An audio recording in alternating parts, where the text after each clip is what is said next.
This is Akashvani, the news read by Apu Gapak.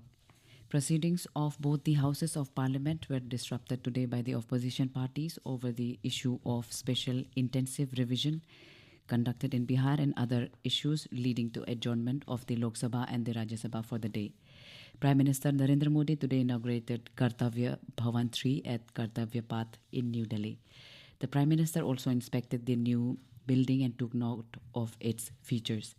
Union Minister of Housing and Urban Affairs Manohar Lal was also present during the occasion. Kartavya Bhavan 3 is part of the broader transformation of the Central Vista. It is the first among several upcoming common central secretariat buildings that aim to streamline administrative processes and enable agile governance.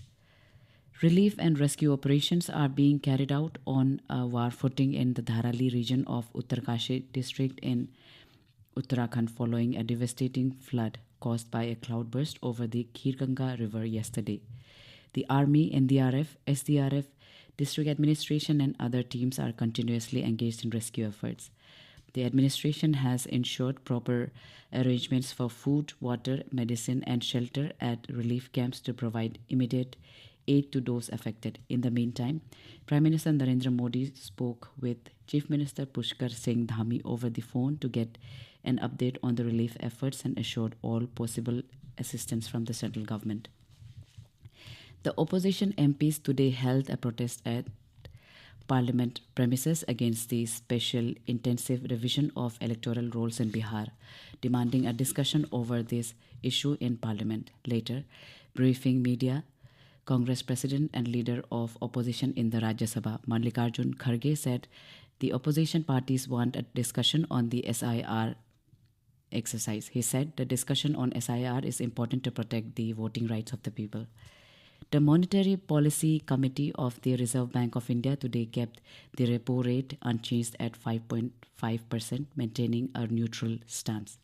Consequently, the standing deposit facility rate will be at 5.25% and the marginal standing facility rate and the bank rate at 5.75%. The RBI retained its financial year 2025-26 GDP growth forecast at 6.5% despite US tariffs on Indian imports. Inflation for the year is projected at 3.1%. A landmark Indian study has influenced global policy on tuberculosis. The World Health Organization WHO has said that India's study that showed the positive impact of nutrition on the outcome of tuberculosis TB contributed to global guidance on the world's most infectious disease. The study, led by the Indian Council of Medical Research ICMR and conducted in Jharkhand, provided the first evidence that extra nutrition can significantly reduce TB cases and deaths. The Directorate of Enforcement ED is conducting search operations at 11 locations in Delhi, Noida, Gurugram and Dehradun today in a global cyber fraud case.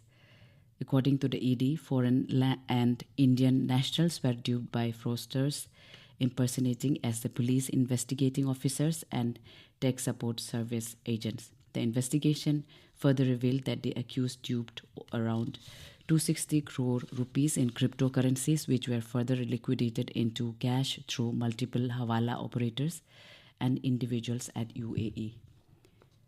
Arunachal Pradesh Chief Minister Pema Khandu today congratulated Dr. Zing Mesar on securing the Indian Revenue Service income tax and Bulo Manku on joining the prestigious Indian Foreign Service.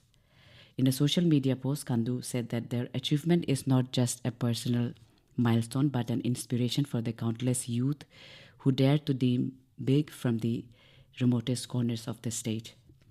Assam Chief Minister Dr. Himanta Biswa Sarma today launched the Mukhya Mantri Nijut Moina 2.0 scheme in Guwahati, a monthly financial assistance scheme to increase girls' enrollment in higher education.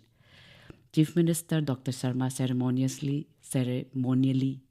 distributed application forms of the scheme at Birinchi Kumar Borwa Auditorium in Guwahati University. Simultaneously, programs were held all over the state for the ceremonial distribution of the forms. That's all in this news bulletin. Namaskar.